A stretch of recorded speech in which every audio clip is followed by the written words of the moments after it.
நாங்கள் எங்களில் பெரும்பாலானவர்கள் உண்மையான சில விடயங்களை அறியாமையின் காரணமாக தொடர்ச்சியாக நாங்கள் இந்த உணவு முறைகள் அதே போன்று இந்த நோய் தொடர்பான விடயங்களில் தெளிவின்மை காரணமாக நாங்கள் நோய்வாய்ப்பட்டு கொண்டிருக்கின்றோம்.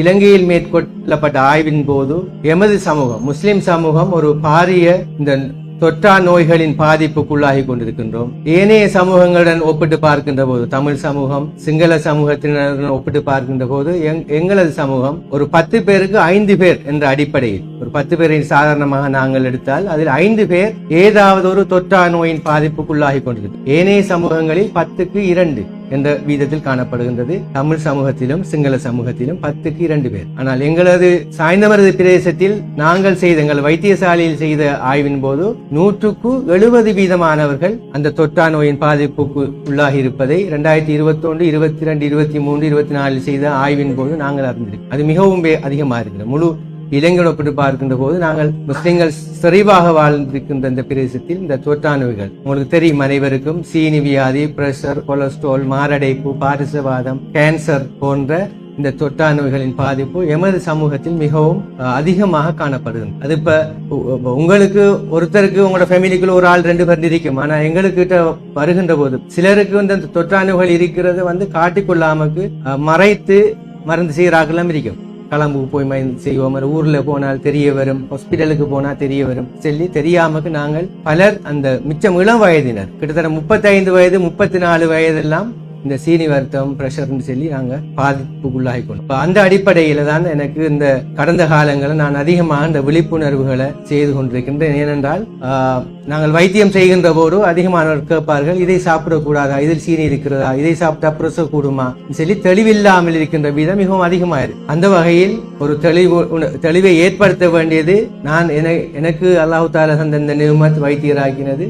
ஆகவே அதற்குரிய எனக்கு ஒரு பணி இருக்கின்றது, பொறுப்பு இருக்கிறது. அந்த பொறுப்பை சுமந்தவனாக அதை எத்தி வைக்க வேண்டியது எனது பொறுப்பு. அந்த வகையில் தான் இன்றைய நிகழ்வை நான் பார்க்கின்றேன். நான் முந்தின நாள் ஒரு களம்ல ஒரு எல்டர்ஸுக்குரிய ஒரு புரோகிராம் ஒன்றுக்கு போயிருந்தேன். அங்கு கூறினார்கள், தற்போது வீடுகளில் வயது குறைந்தவர்கள் மரணிக்கின்றார்கள், வயதானவர்கள் இருக்கின்றார்கள். பிள்ளை மரணிக்கின்றது உம்மம்மா இருக்கிறார், 90 வயது 80 வயது 75 வயது வயதானவர்கள் இருக்கின்றார்கள், இள வயதினரும் மரணிக்கின்றார்கள். அந்த அடிப்படையில் 2012ஆம் ஆண்டு 60 வயதுக்கு மேற்பட்டவர்கள் எண்ணிக்கை 12% இருந்தது. தற்போது 18% இருக்கிறதாம். 2040 அது 4 ஒருவர் 25% அதிக வரக்கூடிய வாய்ப்பும், 2100 50% 60 வயதுக்கு மேற்பட்டவர்கள் இருக்கக்கூடிய வாய்ப்பு இருப்பதாக அந்த ஆய்வுகள் கூறுகின்றன. இதெல்லாம் பார்க்கின்ற போது இந்த ஏன் இளவயதினர்கள் மரணிக்கின்றார்கள், இளவயதினர்கள் மரணிக்கின்ற வீதம் கூடிக்கொண்டே இருக்கின்றது. அப்ப அதற்குரிய பிரதானமான காரணமாக அறியப்பட்டிருக்கின்ற விடயம் இந்த மாரடைப்பு, ஹார்ட் அட்டாக். அதாவது இந்த தொற்றா நோய்களால 100 பேர் இறக்காங்கன்னு சொன்னா 35 பேர் மாரடைப்பால இருக்காங்க. 3ல் ஒருத்தர் 35 பேர் மாரடைப்பால இருக்காங்க. அதனாலதான் இந்த மாரடைப்பு பாரிசவாதம் ரெண்டையும் கட்டுப்படுத்துவதற்குரிய அந்த காரணிகள், ஆபத்து காரணிகளை இலங்கை அரசாங்கம் அடையாளப்படுத்திருக்கு. அந்த ஆபத்து காரணிகள்ல பிரதானமான 3 ஆபத்து காரணிகள். அந்த 3 ஆபத்து காரணிகளை அதிகமாக நாங்கள் எமது சமூகம் பாவித்துக் கொண்டிருக்கின்றோம். முதலாவது ஆபத்து காரணி சீனி, அடுத்த ஆபத்து காரணி உப்பு, அடுத்த ஆபத்து காரணி கொழுப்பு, எண்ணெய். இந்த 3ம் பிரதானமான ஆபத்து காரணிகள். இந்த 3 தான் இந்த பிரதானமான இந்த சீனி வியாதி, பிரஷர் வியாதி, கொலஸ்ட்ரால் வியாதி. இந்த 3ம் சேர்ந்து இருக்கின்ற போது இந்த மாரடைப்பு வருவதற்கான ஆபத்து மிகவும் அதிகம். ஒருவருக்கு தனியே பிரஷர் மாத்திரம் இருக்கின்ற போது ஏற்படக்கூடிய மாரடைப்பை விட அவருக்கு கொலஸ்ட்ராலும் சேர்ந்து இருந்தால் விரைவாக மாரடைப்பு வரக்கூடிய வாய்ப்பு காணப்படும். அந்த வகையில் நாங்கள் எங்களது அன்றாட வாழ்க்கையில் உள்ள எங்களது விசேடமாக இந்த முஸ்லிம் பிரதேசங்களில், விசேடமாக கல்முனை, சாய்ந்தமருது எமது பிராந்தியத்தில் எமது அன்றாட வாழ்க்கை நடவடிக்கைகள் தான் இந்த மாரடைப்பு அல்லது இந்த ஆபத்து நிலைக்கு கொண்டு செல்கின்றது.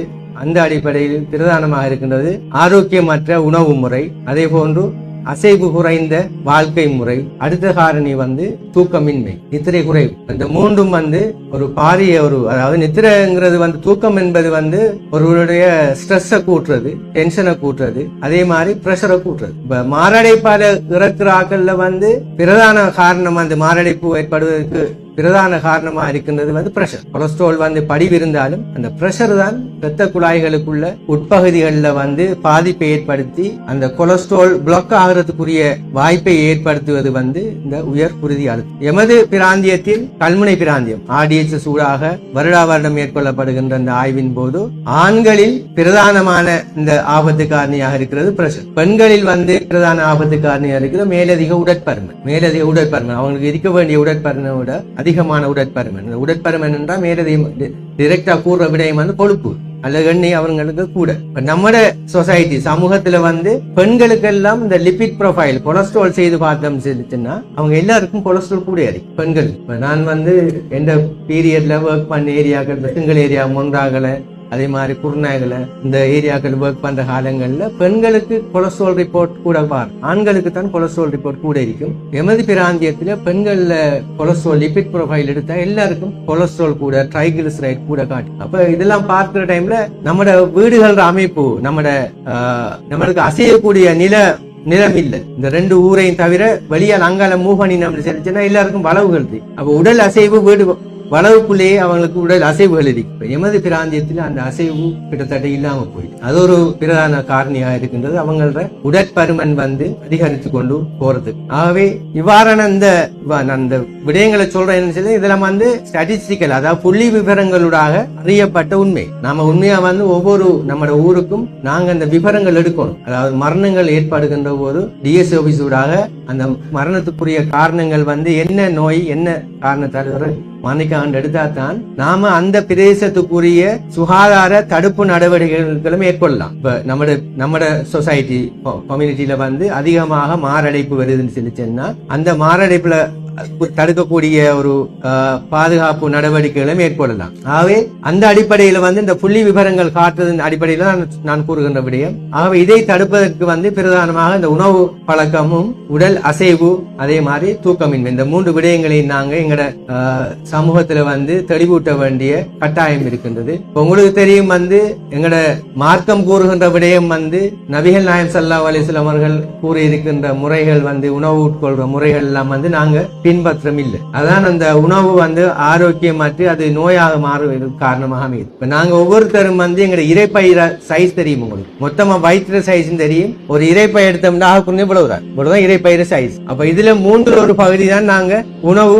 உட்கொள்ளணும், 3 ஒரு பகுதி நீர் எடுக்கணும், 3 ஒரு பகுதியை நாங்க வறுமையா வைக்கணும். இதுதான் நம்மளுக்கு இஸ்லாம் காட்டி தந்த உணவு உட்கொள்ற முறை. நாங்க உணவு உட்கொள்றோம் எப்படி? வயிறு நிறைய சாப்பிட்டு ஏழாம இருந்தாலும் கூட அதுக்கு அங்காலையும் இருக்கிற உணவையும் சாப்பிடுறோம். அதுக்கு மேல யோகட் சாப்பிடுறோம், அதுக்கு மேல பழம் சாப்பிடுறோம், அதுக்கு மேல வட்டலப்பம் சாப்பிடுறோம். அது அந்த இடைவெளி வைக்கிறதுல நீர் குடிக்கிறதுக்கு கூட இடைவெளி வைக்கிறது. அப்ப இது ஒரு பிரதான காரணம். எங்கட உணவு உட்கொள்ற அளவு கூட ஆன்மீக ரீதியாகவும் மார்க்க அறிஞர்கள் கூறுற விடயம் என்னன்னு சொல்லிச்சேன்னா எங்களை ஆன்மீக ரீதியாக எங்களை வளர்க்குறன்னு சொல்லிச்சேன்னா எங்களோட உடல் வந்து சற்று நலிவாக இருக்கக்குள்ள ஆன்மீகத்தன்மை கூடும் சொல்றாங்க. எல்லாம் நிறைவாக இருக்கிற டைம்ல வயிறும் ஃபுல்லா நிறைந்து நாங்க வந்து மகிழ்ச்சியாக இருக்கிற டைம்ல வந்து ஆன்மீகம் வந்து எங்களுக்கிட்ட வளர்க்கப்படுற வீதம் குறைறன்னு சொல்லி நான் மன்சூர் அந்த ஒரு பயானை கேட்டேன்னா அதுல அவரு கூறுற டைம்ல நாங்க ஒரு நோன்பு காலத்துல எங்களுக்கு இபாதத் செய்யற டைம்ல அது கடும் உருக்கமா இருக்கும் சொல்றாங்க. இப்ப நாங்க வயிறு முட்டை எங்களோட உணவு முறைகள் வந்து இப்படி சாப்பிடுற டைம்ல நம்ம எப்படி நம்மட ஆன்மீக பக்குவம் அல்லது ஆன்மீகம் எங்கள்கிட்ட வளர போகுது. ஆகவே எங்களோட உணவு முதலாவது நாங்க உணவு உட்கொள்ற அளவை நாங்க குறைக்கணும், எல்லாரும் கிட்ட குறைக்கணும். அதாவது இப்ப நம்ம சிறிய பிள்ளைகள் தான் வளர்றதுக்குரிய உணவுகள் சாப்பிடணும். நாங்க எல்லாரும் வந்து எல்லா எங்களோட உடல் உறுப்புகளும் வளர்ந்து முடிஞ்சு இனி வந்து வளர்றதுக்கு எங்களோட உடல் உறுப்புகள்ல பார்ட்ஸ்கள் இல்ல, எல்லாம் இதே சைஸ் தான். மூக்கு காது கை கால் எல்லாம் இதே சைஸ் தான். இதுக்கு மேல நாங்க வளர்ற அளவுக்கு சாப்பிட்டோம்னு சொல்லிச்சோன்னா அந்த உணவெல்லாம் எங்க போகுது? ஈரல் முதலாவது உறுப்பு வந்து நாங்க உட்கொள்ற உணவெல்லாம் முதலாவது போற இடம் வந்து ஈரல். இப்ப நோன்பு காலங்கள்ல ஈரல்ல இருக்கிற எல்லா படியும் கரையக்கூடிய காலம். நோன்பு காலங்கள்ல நாங்க பாஸ்டிங் சொல்றோம், அதாவது பசிச்சிருக்கிற டைம்ல வந்து எங்களோட உடம்புல குளுக்காகோனுங்கிற ஒரு ஹோமோனும் கோர்டிசோலுங்கிற ஒரு ஹோமோனும் கூடும், சுரப்பு கூடும். அதுல வேலை என்னன்னு சொல்லி அந்த 2 ஹோமோன் வேலையும் என்னன்னு சொல்லி சொன்னா உடம்புல இருக்கிற படிவுகளை உடைக்கிறது. இப்ப கொழுப்பு படிவு இருந்தா கொழுப்பை உடைச்சி சக்தியை தார. குளுக்கோஸுங்கிற சாமான் கார்போஹைட்ரேட் நம்ம மாப்பொருள் சாப்பிடுறோம் தானே, சோறு இடியப்பம் ரொட்டி பிட்டு அப்படி அந்த உணவெல்லாம் ஈரல்ல கிளைகோஜன் சொல்லி சேமிக்கப்படும். உடைக்கப்படும். அப்ப அந்த கிளைகோஜன் எல்லாம் இந்த குளுக்காகோனுங்கிற ஹோமானால உடைக்கப்பட்டு சக்தி வரும். அப்ப சக்தியை தாரத்துக்குரிய எல்லாம் எங்களோட உடல்ல வந்து சேமிக்கப்பட்டிருக்கு, சேமிப்புகள் இருக்கு. அந்த சேமிப்பு அதிகமாக போற டைம்ல தான் எங்களுக்கு பாதிப்புகள் ஏற்படுது.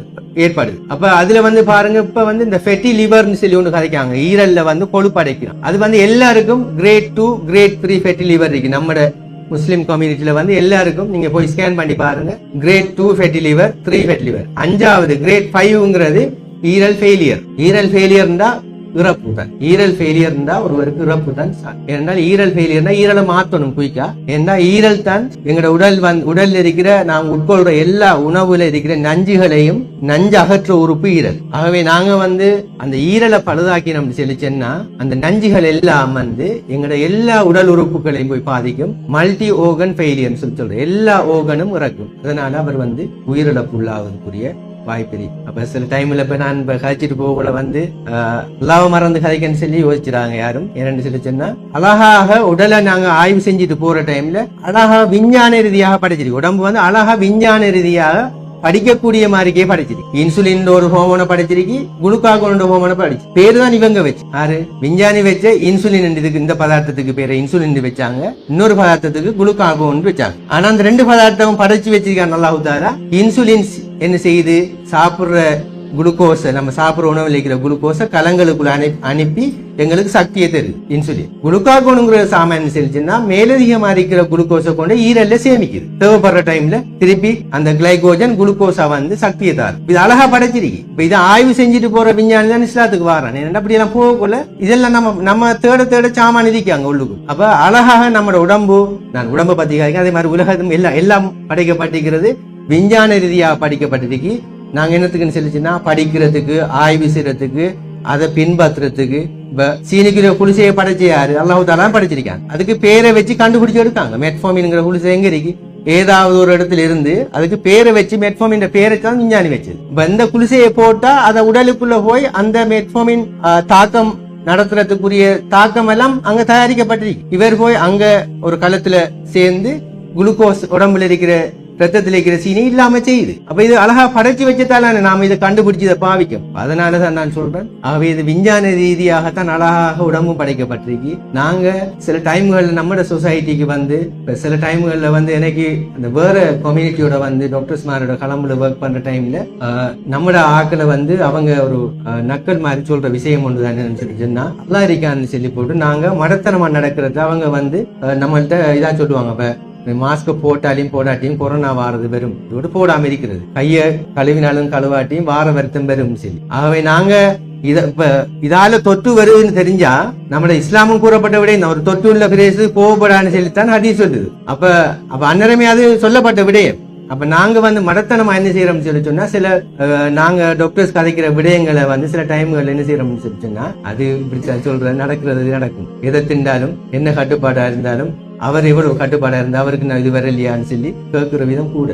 இதுக்கு மறைவா அல்லாஹ் தஆலா நம்ம உடம்புக்குள்ள வச்சிருக்கான். அதான் அந்த சேலஞ்சா இருக்கிற விடயம். என்னன்னு சொல்லி சொன்னா, ஒரு சிகரெட் அடிக்கிறவருக்கு புற்றுநோய் வருது, லங் கேன்சர் வருது. 20 சிகரெட் அடிக்கிறவருக்கு கேன்சர் இல்ல. இதுதான் இவங்க சொல்ற விளக்கம். யாரு? இந்த பொதுவா பார்வையில இருக்கிற அவர் சொல்றது, அவர் மாதிரி நான் சிகரெட் குடிக்கலையே. அது என்னன்னு சொல்லி சொன்னா, அதான் நம்மளோட நிறமூர்த்தத்துல கேன்சருக்குரிய காரணியா வச்சு படைச்சிருக்கான் அல்லாஹ் தஆலா. அதாவது சிகரெட்டுக்கு கேன்சரை உருவாக்கக்கூடிய காரணியா ஒரு ஆளுக்கு வச்சிருக்கான், ஒரு ஆளுக்கு வைக்கல. மறைவாரி இது தெரியாது, இது நாம கண்டுபிடிக்கலாது. நிறமூட்டத்தை எடுத்து மரபணு பரிசோதனை செஞ்சு இவருக்கு இது வரக்கூடிய வாய்ப்பு இருக்காண்டெல்லாம் கண்டு பார்த்தா தான் தெரியும்.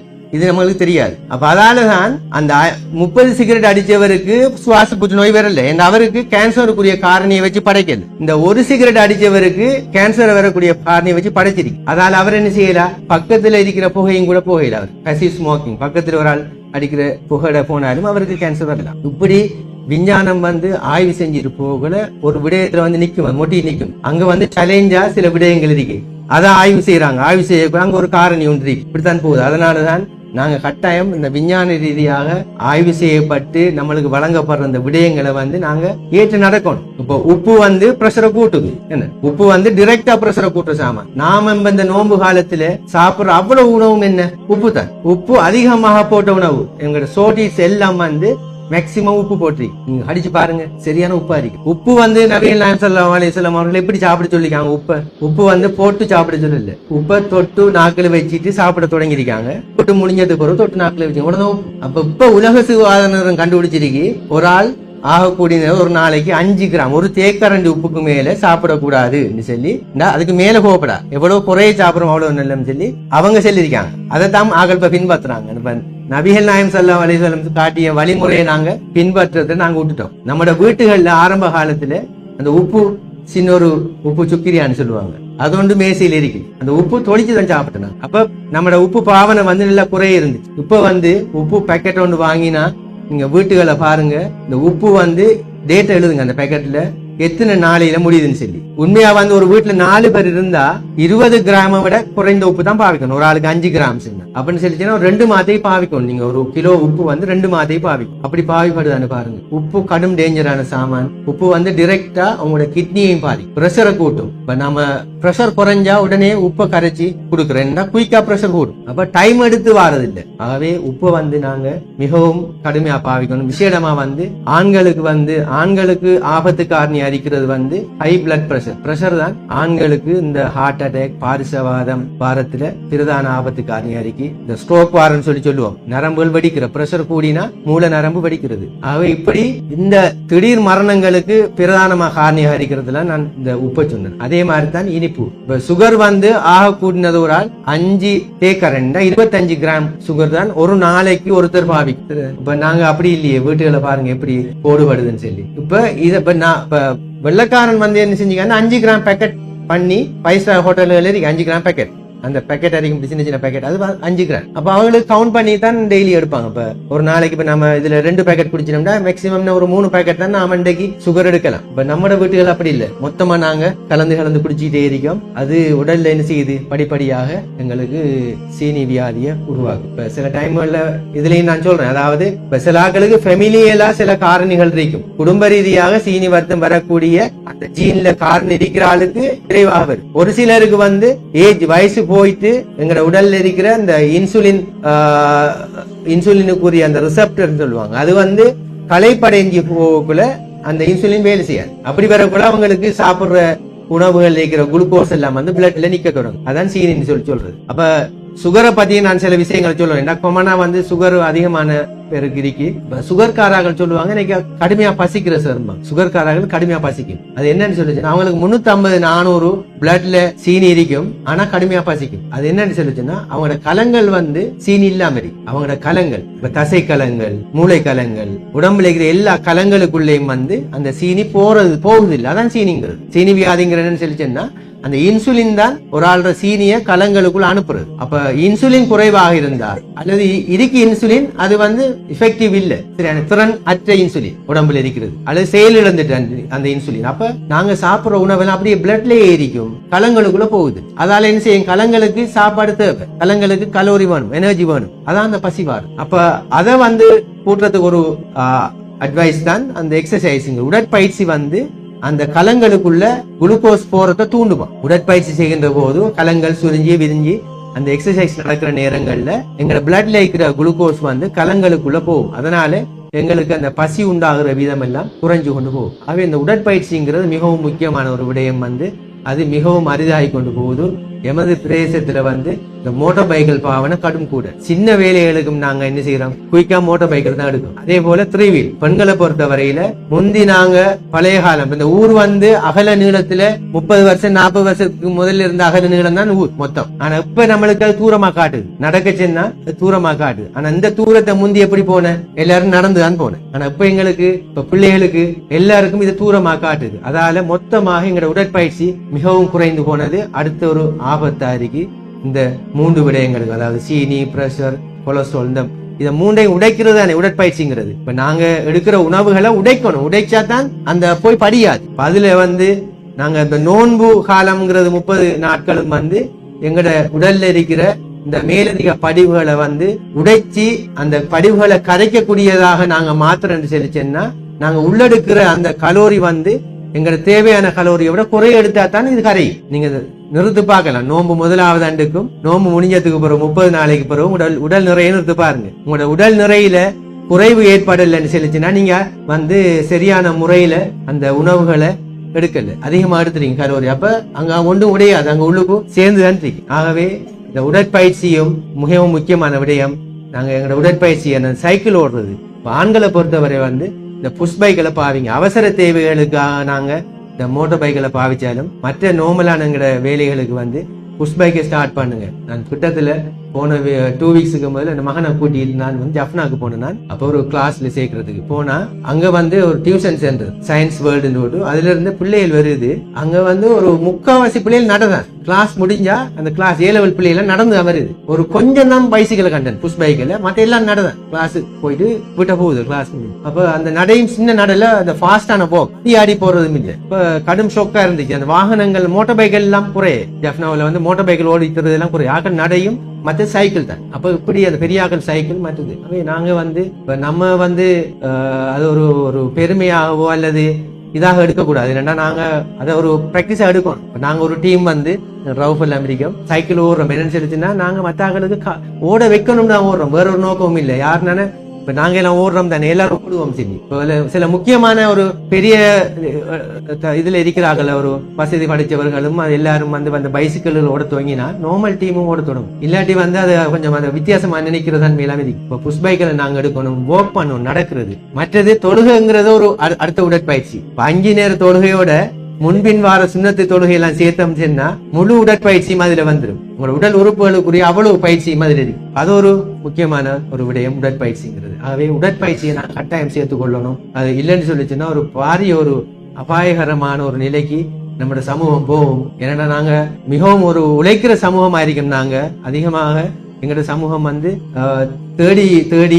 அதுகளை கொண்டு போய் என்ன செய்யறோம்னு சொல்லிச்சேன்னா மெடிக்கலுக்கு செலவழிக்கிற வீதம் கூட. பிரைவேட் ஹாஸ்பிட்டல்கள்ல போனோம்னு சொல்லிச்சேன்னா நம்மட சொசைட்டி ஆக்கள் வந்து அதிகமாக அந்த சிகிச்சைக்கு நிக்கிறது கூட. இப்ப நம்ம பிரதேசத்துலதான் இந்த ஹாஸ்பிட்டல்ஸும் கூட. இப்ப மினிஸ்ட்ரிக்கு போனா மினிஸ்ட்ரியில வந்து மீட்டிங்கள்ல கேட்கறது, நம்ம கல்முனையில வந்து 7 பேஸ் ஹாஸ்பிட்டல், கல்முனை பிராந்தியத்துல 7 பேஸ் ஹாஸ்பிட்டல் சரியா, மொத்தம் 26 ஹாஸ்பிட்டல் கல்முனைக்கு மட்டும். அப்ப ஒன்று செறிவா வாழ்றதும் ஒரு காரணமா இருந்தாலும் நோயாளிகள் எண்ணிக்கையும் கூட ஒவ்வொரு ஹாஸ்பிட்டல் நிறைஞ்சிட்டு தான் இருக்கு நோயாளிகள். ஆகவே நோய்கள் எண்ணிக்கை கூடிக்கொண்டு போகுது. ஆகவே நாங்க கட்டாயம் இந்த உடற்பயிற்சியை சேர்த்துக் கொள்ளணும். மற்ற முக்கியமான விடயம் இந்த இளம் சந்ததியினருக்குரிய விடயம் தான். இப்ப இரவு அல்லாஹ் நமக்கு ஒரு போர்வையாகத்தான் ஆக்கியிருக்காங்க. இரவன் வஜால் நல்லையில லிபாசாங்கிறது ஒரு போர்வை.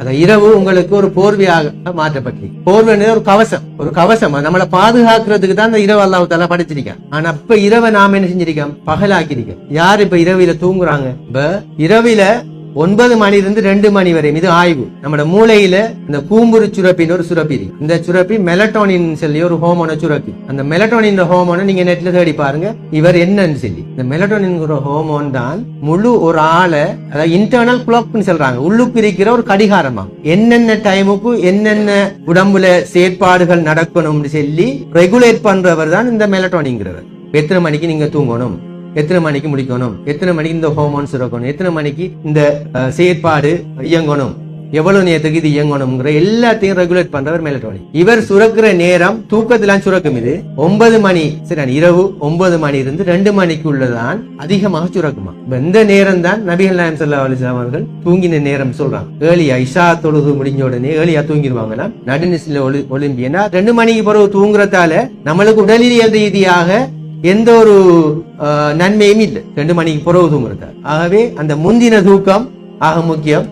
ரவுஃப் வந்து ஏழியா தூங்கிறார். கோல் அடிச்சாலும் 9 மணி கோல் அடிச்சா ஆள் தூக்கம். அவர்கிட்ட அந்த பழக்க முடியும் நான் கண்டுபிடிச்சது. ஆகவே இப்படி வந்து அந்த தூக்கம் வந்து நம்ம இந்த இளம் சந்ததியினர் வந்து தூங்குறாங்க இத்தனை மணிக்கு, 1 மணி 2 மணி இரவைக்கெல்லாம் அப்படியே பறக்காங்க பைக் எடுத்துட்டு. இப்ப பிரஷருங்கிறதுல அந்த ரெகுலேட் பண்ற அந்த அவர் அப்படியே நாட்கள் வந்து இந்த மெலட்டோனின் ஹார்மோன் அவங்களோட பிளட்ல குறையிருக்கு. அந்த லேட்டா தூங்குற ஆக்களுக்கெல்லாம் இந்த மெலட்டோனின் ஹார்மோன் வந்து குறையிருக்கு. அப்படி குறையிருக்கிறார்கள் கடும் டென்ஷன் அடிப்பாங்க, கடுமையா கோபம் வரும், பதட்டம் அடிப்பாங்க, பிரஷர் கூடும். இப்படி அவங்க வந்து கண்ட்ரோல் பண்ணலாத ஒரு ஆக்களா மாறுவாங்க. ரெகுலேட் பண்ணலாம், ரெகுலேட்டர் அவுட். அதான் இப்ப நாம அடுத்ததா எதிர்கொள்ற பெரிய ஒரு பிரச்சனை இந்த நம்ம இளம் சந்ததியினர். ஆகவே இது வந்து நான் பல ப்ரோக்ராம்ல சொல்லியிருக்கேன். ஏர்லியா தூங்குறது எங்கட லைஃப்ல எடுக்கணும், எடுத்தா எங்கட பிரஷர் கொண்டு இதை பிராக்டிஸ் எடுத்து பாருங்க.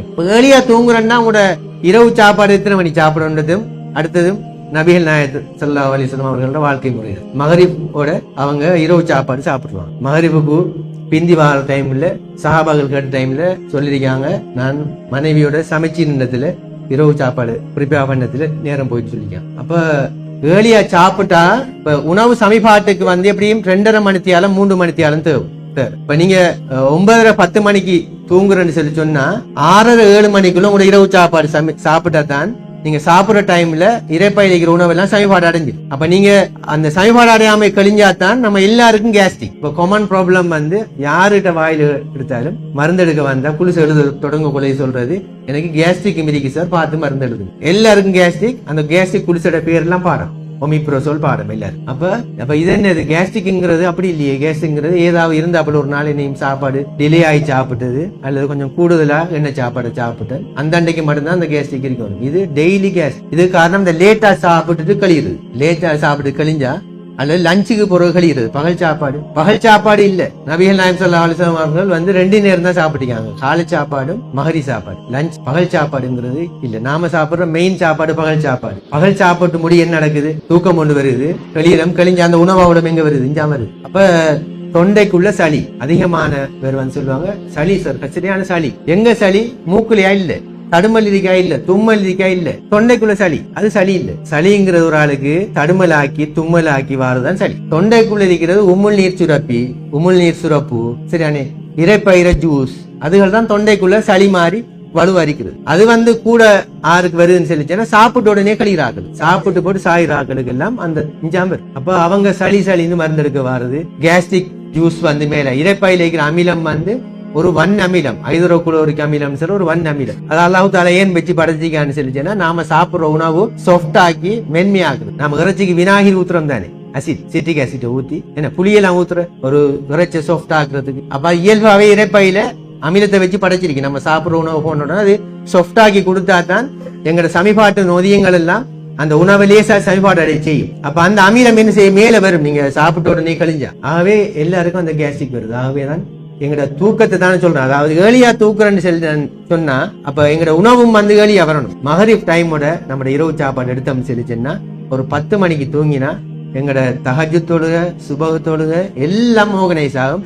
இத பிராக்டிஸ்ல வாழ்க்கையில எடுத்து பாருங்க, அழகா போகும். எங்களோட உடம்பு வந்து சரியான காமா இருக்கும், சரியான கூலா இருக்கும், கோபம் வராது, டென்ஷன் வராது, கடும் எல்லா சிஸ்டமும் வேலை செய்யும். இந்த நான் சொன்ன இந்த மெலட்டோனின்ங்கிற ஹார்மோன் கூட பிளட்ல வந்துட்டுண்டா நீங்க கடும் ஒரு ஆர்கனைஸ்டா எல்லா ஒர்க்கும் போகும். இதை எங்கட வாழ்க்கையில கட்டாயம் கடைபிடிக்கணும். இந்த கேட்டு வேற ஏதாவது உங்களுக்கு ஏதாவது கேள்வி பதிலுக்கு ஒரு கொஞ்ச நேரத்தை தாரன். ஏதாவது கேட்கறதா கேளுங்க, இல்லைன்னு சொல்லிச்சா நாங்க இதை நிறைவு செய்யலாம். ஏதாவது சந்தேகங்கள் இருக்கா? இஸ்லாம் தேங்காய் எண்ணெய் வந்து இப்ப நாம உணவு சமைக்கிறதுல வந்து பொரிக்கிறேன்னு சொல்லிச்சேன்னா தேங்காய் எண்ணெய் தான் நெல்லம். தேங்காய் எண்ணெய் சொல்றாங்க வந்து உறுதியான எண்ணெய், எவ்வளவு ஹீட் பண்ணினாலும் அதுல அமைப்பு வந்து மாறுபடாத எண்ணெய். அதுல இருக்கிற பொண்ட் எல்லாம் வந்து சிங்கிள் பாண்டுன்னு சொல்லி சொல்றது, கெமிஸ்ட்ரி படிச்சாங்க தெரியும். மற்றது வந்து தாவர எண்ணெய்கள், வெஜிடபிள் ஆயில்ஸ் எல்லாம் வந்து மற்ற கார்ன் ஆயில், சோள எண்ணெய், எள்ளு எண்ணெய், ஒலிவ் ஆயில் இதெல்லாம் வந்து டபுள் பாண்ட்ஸ் இருக்கிறது. அது நிரம்பாத கொழுப்பமில எண்ணெய். அது வந்து ஹார்ட்டுக்கு எல்லாம் ஹார்ட் அட்டாக் வராம தடுக்கக்கூடியது. அப்படியான அட்வான்டேஜ் அதுல இருக்கு. ஆனா அதை ஹீட் பண்ணி நம்ம செலுத்தினா, சூடாக்கி நம்ம செலுத்தினா அது கேன்சர் ஆகக்கூடிய வாய்ப்பு இருக்கு. இப்ப பொரிக்கிறதுக்கு நாங்க இந்த எண்ணெய்களை பாவிச்சோம்னு சொல்லிச்சேன்னா அது டிரான்ஸ்ஃபெட்ங்கிற ஒரு வடிவத்துக்கு மாறுது. இந்த டிரான்ஸ்ஃபெட் தான் கேன்சரை உருவாக்குறது காரணமாக அமையுது. இதில் நான் கொஞ்சம் அந்த கேன்சரையும் சொல்லிட்டு போறேன். இப்ப 4வது இடத்துக்கு இந்த கேன்சர் வந்திருக்கு, உயிரிழப்பை ஏற்படுத்துறது. முந்தி 10வது இடத்துல இருந்தது. இலங்கையில மரணிக்கிறதுல 10வது இடம் தான் கேன்சர் இருந்துச்சு. இப்ப இந்த லாஸ்ட் 2025 முடிவு வந்து 4வது இடம் மரணிக்கிறார்கள். 4வது காரணியாக இந்த கேன்சர் வந்தது. கேன்சர் கூடிக்கொண்டு போகுது. அதுக்கு பிரதானமான காரணம் சொல்றதுல ஒரு காரணி தான் இந்த உணவுல அதிகமாக பழைய எண்ணெய்கள்ல பொரிக்கப்பட்ட உணவுகள் அல்லது பழுதடைந்த உணவுகளை வந்து சாப்பிடுறது. கொஞ்சம் பழுதடைந்த நாட்பட்ட உணவுகள் அதுகள் வந்து எங்கட பெருங்குடல்ல புற்றுநோய் ஏற்படுத்துறதுக்கு ஏதுவாக அமையுது. ஈரல், பெருங்குடல், அந்த உணவு கால்வாய் சிஸ்டத்துல வந்து கேன்சர் வரது காரணமாக அமையுதுன்னு சொல்லி சொல்றாங்க. ஆகவே நாங்க பொரிக்கிறதுக்கு தேங்காய் எண்ணெய் தான் பாவிக்கணும். இப்ப நம்ம வந்து இப்படித்தானே, இப்ப தேங்காய் எண்ணெய் சுத்தமான தேங்காய் எண்ணெய்ங்கிறது எங்க தேடி எடுக்கிறோங்கிறது எல்லாருக்கும் ஒரு பிரச்சனை. இப்ப நாம சில விடயங்களை வந்து 100% வந்து தேடி கண்டுபிடிச்சு செய்யல. அப்படின்னா நாம தேங்காய் வாங்கி காய வச்சு உருக்கி எண்ணெய் எடுக்கணும். நாம அது 100% சுவரா எடுக்கிறேன்னு சொல்லி சொன்னா இல்லைன்னு சொல்லி சொன்னா பரக்காட தேங்காய் எண்ணெய் இருக்கு. அது வந்து 750 மில்லிக்கு 1200 ரூபாய்ட்டு வரும். பரக்கா கம்பெனி வந்து வெர்ஜின் கோகோனட் ஆயில்னு சொல்லி வெள்ளை தேங்காய் எண்ணெய் வெர்ஜின் ஆயில் வருது. இனி வெர்ஜின் ஆயில் வருது வெள்ளை தேங்காய்னு சொல்லி அது என்ன மாதிரி சரியா.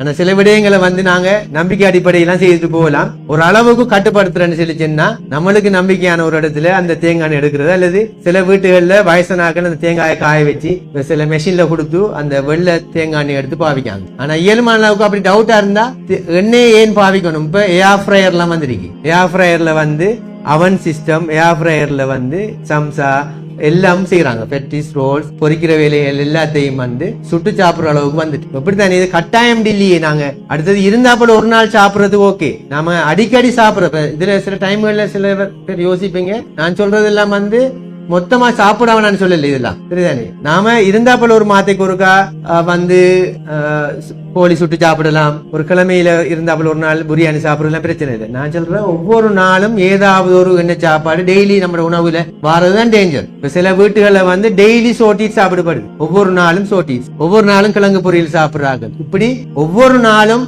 அல்லது அதிகமான நாட்கள் வந்து இந்த எண்ணெய் இப்படியான உணவுகள் சாப்பிடுறதுதான் ஆபத்தானது. ஆகவே தேங்காய் எண்ணெய்க்கு பதில் அதிக அளவு தேங்காய் பூவை வச்சு நீங்க உணவுகளை சமைச்சு கொள்ளுங்க. அதிகமா நான் ஒரு ப்ரோக்ராம் ஒன்று செஞ்சேன். தேங்காய் பூல வந்து குட் கொலஸ்ட்ரால் இருக்காம், ஹார்ட் அட்டாக் வராம தடுக்கிற கொலஸ்ட்ரால் தேங்காய் பூவில் இருக்கு. தேங்காய் பால் தேங்காய் பூவில் இருக்கிறது வந்து ஹார்ட் அட்டாக் வராம தடுக்கிறது. தேங்காய் பூ வந்து மலச்சிக்கலுக்கு மருந்து. இந்த மலச்சிக்கலுங்கிறது வயதான எல்லாருக்கும் பெரிய பிரச்சனை. மலச்சிக்கலுக்குரிய குளிசை, மலச்சிக்கலுக்குரிய பானி குடிச்சுதான் கூட பேருக்கு மலச்சிக்கல்ல இருந்து கிளியர் ஆகுறாங்க. டெய்லி எங்கட உணவுல தேங்காய் பூவை கொண்ட ஒரு சுண்டலோ தேங்காய் பூவை சம்பலோ என்ன ஒன்று இருந்தா இந்த மலச்சிக்கல் பிரச்சனையே வராது. சிங்களாக்கள உணவு பார்சல் எடுத்து பாருங்க, அதுல தேங்காய் பூவால ஏதாவது ஒன்று இருக்கும். ஒன்று சம்பல் இருக்கும் அல்லது சுண்டல் இருக்கும். ஆகவே இது வந்து லேசா வைத்தியம். அடுத்து தேங்காய் பூலேயே அந்த எண்ணெயே போதும் நம்மளுக்கு, அதுல டேஸ்டா இருக்கும்.